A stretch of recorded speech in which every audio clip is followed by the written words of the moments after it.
Era il 22 ottobre 2017 quando un'ampia maggioranza di elettori si esprimeva a favore di un'autonomia differenziata del Veneto in un referendum regionale consultivo.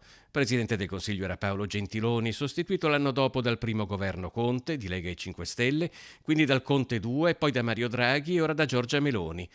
A 5 anni e 5 governi da quel voto, oggi, secondo il presidente della regione Luca Zaia, il centrodestra non ha più alibi e gli occhi sono puntati innanzitutto su Fratelli d'Italia, un partito che in altre zone della penisola non ha sempre espresso entusiasmo per l'autonomia. Beh, è normale che ci possano essere delle differenze, come è naturale che sia. Le priorità per chi è eletto in un territorio rispetto a chi è eletto in un altro sono necessariamente diverse. Io sono stato eletto dai cittadini delle province della città metropolitana di Venezia e della provincia di Rovigo e porterò all'interno del Parlamento gli interessi e le istanze che provengono da questo territorio.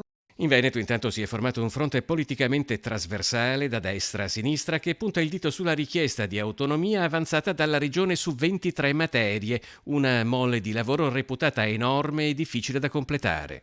Abbiamo detto che vogliamo 23 materie, in 5 anni non abbiamo portato a casa neanche mezza, abbiamo perso tempo e illuso la gente. Non è forse meglio provare chiedendo meno materie in maniera già più strutturata? Ad esempio il documento del Partito Democratico Veneto ne chiede 7.